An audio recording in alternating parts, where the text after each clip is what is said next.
Retornando com o programa Cidade Aberta, edição de hoje, aqui na nossa TV Cidade, canal 14, canal digital da NET em Farroupilha. O Cidade Aberta tem o apoio cultural da Ecofar, cuidando da nossa cidade, e do Grupo Feltrin, muito mais pela cidade, muito mais por você. Farroupilha vive desde a última terça-feira a 20ª Semana da Cultura Italiana no Seminário Apostólico Nossa Senhora de Caravaggio. Pois é, nesse ano comemoram-se os 20 anos da Semana da Cultura Italiana. E a Semana da Cultura Italiana iniciou há 2 décadas justamente para difundir um pouco mais a cultura italiana junto aos seminaristas que estavam no Seminário dos Pobres Servos da Divina Providência aqui em Farroupilha. Hoje os tempos mudaram, não temos mais praticamente seminaristas, mas o seminário continua organizando a Semana da Cultura Italiana. No dia da abertura, na última terça-feira, a presença das autoridades municipais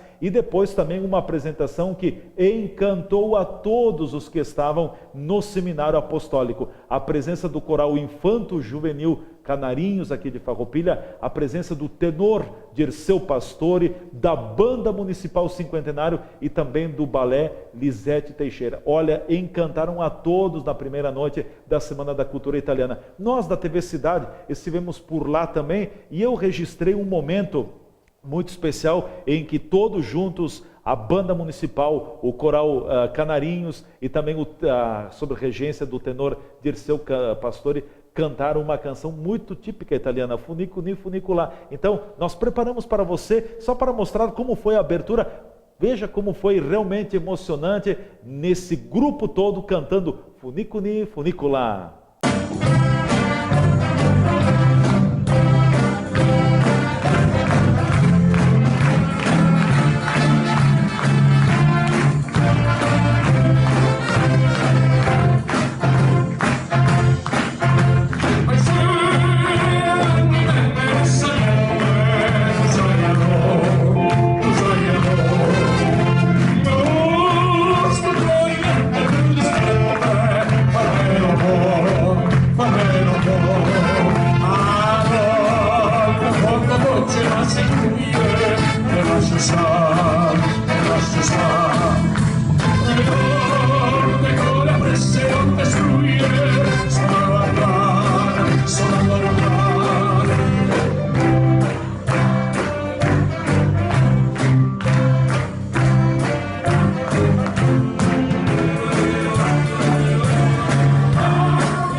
Ok, apenas uma pequena amostra do que tem sido a noite de abertura da Semana da Cultura Italiana no Seminário Apostólico Nossa Senhora de Caravaggio, aqui em Farroupilha. E o bom de toda essa história é de que a Semana da Cultura Italiana não tem ingresso, qualquer pessoa pode chegar e, além de tudo isso, ainda no final da programação tem algo que a gente gosta muito. Sabe o que é? A polenta mole com il toccio. a polenta mole com molho. Tenho certeza que você gosta muito. Aliás, Gilmar, senhor, nosso convidado hoje, engenheiro civil do nosso município, deixa eu fugir 10 segundos da pauta. Tu gostas de uma polentinha mole com molho? O que eu poderia dizer? Imagina um colono nascido em Montebérico, do 2º distrito, se não gosta. Te criou comendo polenta? Eu vim muito menino, né, para a parte urbana. O pai se desfez lá da colônia para vir para cá, mas eu mantenho todos os meus traços, toda a minha coisa. Eu não tenho nada que me orgulhe mais de dizer que sou um colono. E olha, a questão da polenta e das festividades da Semana da Cultura Italiana no Seminário Apostólico Nossa Senhora de Caravaggio, tu conheces muito bem. Tem como liderança a professora Neuza Molon Mansan, a família Molon que se envolve muito, e isso é fantástico, né? Fantástico. A polenta feita pela Neuza, em outras oportunidades eu já... Não tem igual. Não tem igual. Aí tem um know-how específico da Neuza. E ela é uma pessoa muito querida, muito comunicativa. Carismática, né? Tem uma série os predicados aí são enormes, né? Com certeza. Gili, voltando para o assunto planejamento, tu estavas ingressando no bloco, no final do bloco passado, querias falar um pouquinho sobre planejamento urbano também? Embora, telespectadores, eu como engenheiro civil não seja a minha grande área de atuação, porque a minha área de atuação está mais no ramo da construção. Das edificações. Mas a minha vivência dessas mais de 3 décadas, talvez me credencie para falar um pouco, né? Ou pelo menos para não dizer que um pensador, que me habilitaria a ser como pensador, mas pelo menos criar um identificador de por que é que nós temos uma cidade boa, uma cidade praticamente sem mazelas, sem loteamentos irregulares. Nós temos uma cidade exatamente porque quando nós tivemos loteamentos irregulares é diferente de invasões. Tem diferença. Total, sem dúvida, né? Alguém ser proprietário de uma gleba e parcelar esta gleba de maneira irregular é uma coisa, né? Irregular, o que quer dizer? É o Leandro se acampar na área de terras do Gili. Pronto. Ou numa área pública, né? Como geralmente acontece. Eu aqui mesmo no intervalo passei pro Adamati o seguinte: numa época que eu atuei na inspetoria do CREA em Caxias do Sul, eu tive um pouco de contato com toda a situação de Caxias. Sim. E Caxias, claro que ela é muito maior, extremamente maior que Farroupilha, mas para que se tenha uma ideia, a questão de 10, 15 anos atrás, Caxias tinha 250 parcelamentos irregulares, que é o nome bonito de dizer... Técnico. O nome técnico de dizer loteamentos clandestinos. A população de Farroupilha morava de maneira irregular em Caxias. A população de Farroupilha morava irregularmente em Caxias do Sul. Só para citar como uma metáfora, ou seja, eles tinham 60 mil pessoas morando lá sem escritura. Uma Farroupilha dentro de Caxias do Sul. É isso, uma metáfora para ver o que é. Porque o que é que faltou? Faltou ingerência municipal? Sim, faltou ingerência municipal. O que é que fez? Uma lei de loteamentos extremamente rigorosa, que obrigava a ter calçamento, que obrigava. Isso, inegavelmente, a ótica desse profissional conduz a lotes caros. Se o funcionário da empresa não consegue produzir e comprar um lote caro, ele vai para um parcelamento irregular. Ele tem que morar, ele precisa morar. E aí te devolvo uma questão. Tu será o próximo candidato a prefeito de Caxias. Quando tu estiver visitando este parcelamento, este loteamento, este bairro, tu dirá o que para aquele futuro eleitor? Olha, eu vou regularizar esta área. Eu pretendo vir aqui com um trator e demolir tudo isto, ou eu virei aqui com a ideia com meus técnicos e vou tentar regularizar? Todos os candidatos dizem que vão tentar regularizar. E como ele não atende todas as premissas legais, há muita dificuldade em fazê-lo, e assim ele se prolifera. Nós tivemos esse problema em Farroupilha, pequenos. Ocorreu aqui também, mas muito menor do que, por exemplo, Caxias do Sul. Porque a gente viu que o administrador pensou nisso. O nosso boom industrial demandava habitações. O administrador esteve mais em cima do assunto, acompanhando. E à frente. E aí pensou nos loteamentos que nós falamos. Então, aquelas pessoas que moram lá, é o mesmo trabalhador da indústria, Adamati. Só que este mora num lote irregular. Ah, mas ele podia ser maior. Podia. Ele podia ser diferente. Mas ele mora de maneira legal. Isso que na minha forma de ver é importante. Eu acredito que aqui em Farroupilha, falando em termos de lotes, de parcelas de terras irregulares, eu acredito que deva ter alguma coisa indo aqui na região que envolve, que liga Farroupilha a Carlos Barbosa, ali na região de Nova Sardenha, talvez alguma coisa na região do bairro do núcleo habitacional do bairro São José, a conhecida SFAM, e acho que alguma coisa ali na região da Vila Esperança e talvez industrial. Acho que é por aí. Dá para contar nos dedos, porque sempre houve interferência da municipalidade. Eu apoio esse tipo de ação. Isso faz uma cidade ser mais humana. E faz ser uma cidade planejada, né? E o município ganha com isso. Sim. Porque aonde há essa figura de parcelamentos irregulares, não houve uma escritura, não houve uma transmissão de bem. Então, quando isso não acontece, quem é que perde? O município deixa de arrecadar. Por quê? Para que o espectador, e o espectador sabe, eu vou falar uma redundância, quando a gente compra ou vende um terreno, há uma escritura. E junto com essa escritura, há um tem o ITBI. Tá aí, ITBI. O Imposto de Transmissão de Bem Imóvel. Sim. Esse dinheiro é para o município da onde esse bem está sendo transmitido. A perda em todos os sentidos. Então, a municipalidade tem um maior interesse em minimizar ou até, do ponto de vista, estancar. E ser rigorosa na sua não proliferação. É o agente público que deve promover isto. Ponto. Falávamos sobre o planejamento urbano. Eu vejo que a nossa cidade hoje,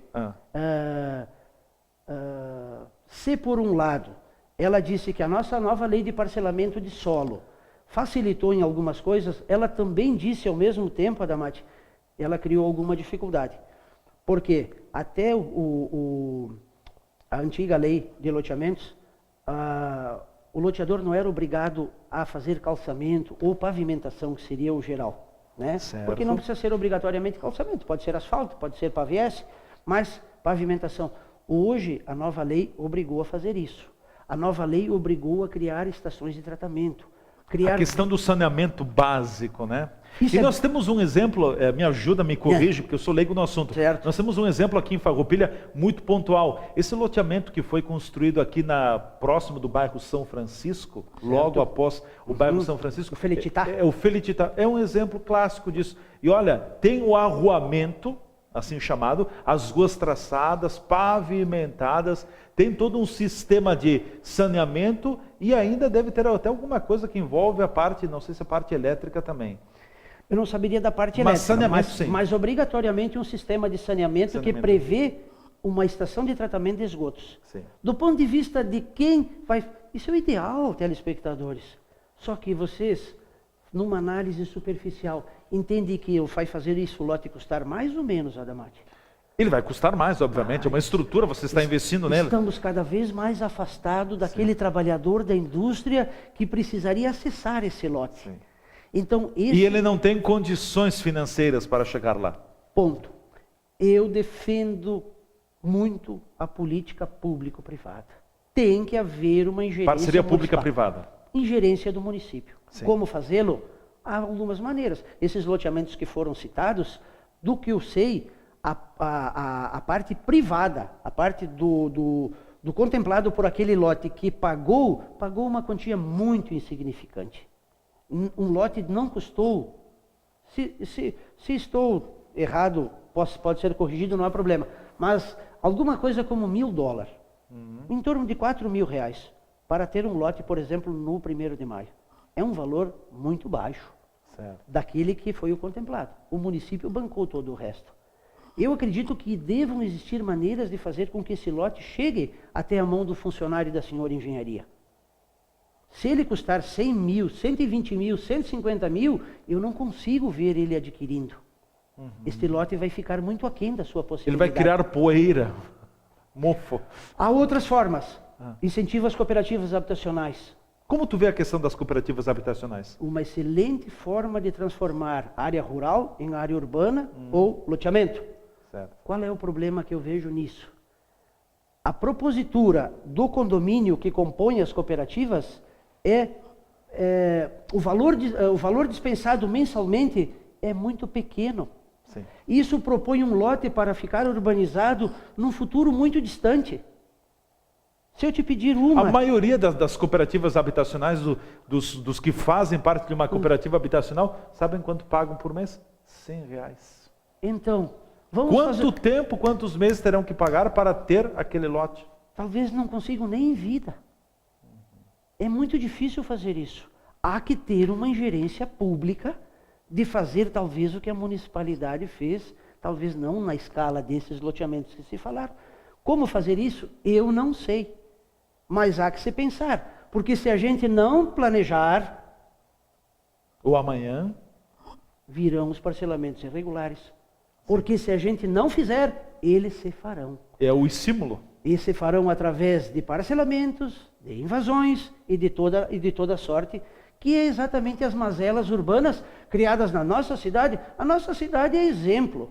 Eu falo das ocupações do Rio de Janeiro, das favelas, São Paulo, das rocinhas da vida, das ocupações embaixo das torres de alta tensão, das ocupações nas paralelas, nas faixas de domínio das rodovias. Uhum. Basta sair um pouquinho daqui que tu já enxerga isso. E não há como ser diferente do que não pensar em como alocar, em como fazer, ter recursos para isso. Pergunto, Adamati, tem condições o município de pensar tão grande, de ir tão além? Acredito que no momento não. Não. Por quê? Não. Porque hoje o nosso administrador é um pouco mais, vou fazer de novo uma figura, é um pouco mais, eu sempre disse, o meu prefeito é um pouco bombeiro, porque ele está lá para apagar um incêndio a cada 5 minutos. Sim. Como planejador, muito pouco. Ele não tem tempo de sentar na cadeira dele. Ele está apagando o incêndio e não consegue prevenir o incêndio. Nada. E aí, o que é que precisaria? De talvez cabeças pensantes, que talvez nem desse expediente, que é assim que eu vejo. Quer dizer, que cidade eu quero? Para onde eu vou? Onde estarão as nossas indústrias?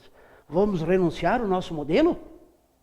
Adamati, se nós não renunciar ao nosso modelo industrial, onde tem condições de se instalar indústrias? Quem tem essas terras? Quem tem condições de urbanizar isto? Veja, é complicado. Eu não tenho as respostas. Mas eu sei que teríamos que pensar nisso. E a propositura que tu está me fazendo é exatamente essa. Nós precisamos de cabeças pensantes para saber para onde vamos. Seja na natureza residencial, seja na natureza industrial. Não dá para esperar acontecer para pensar. Ou vamos, ou nós vamos inverter a ordem de dizer, não queremos mais. Chega de indústria, vamos voltar ao modelo que nós éramos quando tu começaste o programa. Agrícola.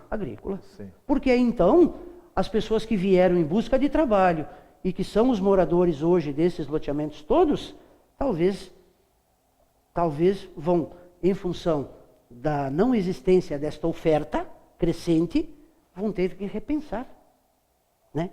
Porque é isso que eu vejo. E eu não consigo ver, até pelo momento econômico que o país vive, pelo momento econômico que o Estado vive, uma interação ou uma influência que puder vir de outrem, que senão do próprio município. Tu consegue ver? Difícil. Há uma nuvem na frente. Eu não consigo ver. Então, telespectadores, eu vejo o seguinte, a prefeitura, o município, virou madrasta de tudo. Ela é responsável por tudo.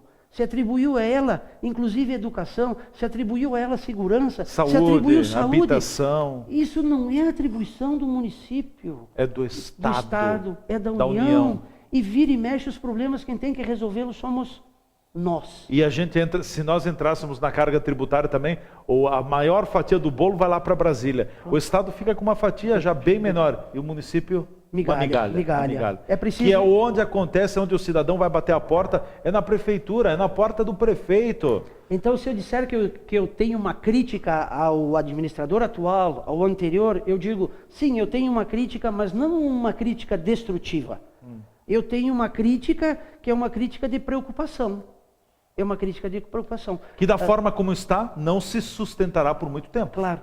Outra coisa que valeria a pena nós colocar um parênteses e ver assim como um diagnóstico, é o seguinte, o município, até bem pouco tempo atrás, tinha propriedades, espectadores, ele tinha propriedades.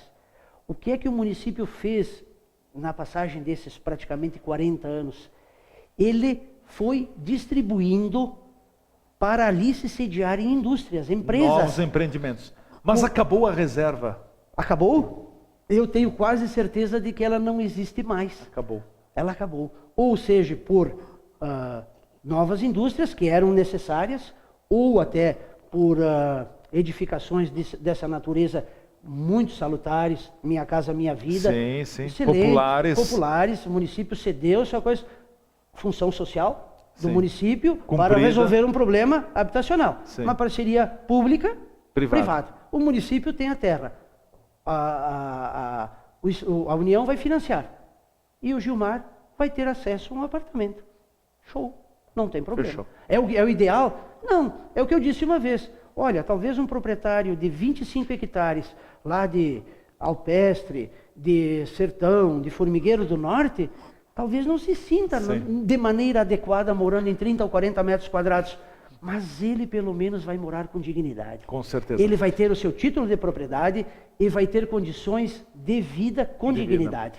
Gili, permaneça conosco, nós vamos ao nosso espaço de apoiadores culturais aqui no programa Cidade Aberta de hoje. O Cidade Aberta tem o apoio cultural da Ecofar, cuidando da nossa cidade, e também do Grupo Feltrin, muito mais pela cidade, muito mais por você. Fique ligado, a gente volta já já com o terceiro e último segmento do nosso Cidade Aberta. Hoje nosso convidado, o engenheiro civil Gilmar Signori, popularmente conhecido como o Gili. A gente volta já já.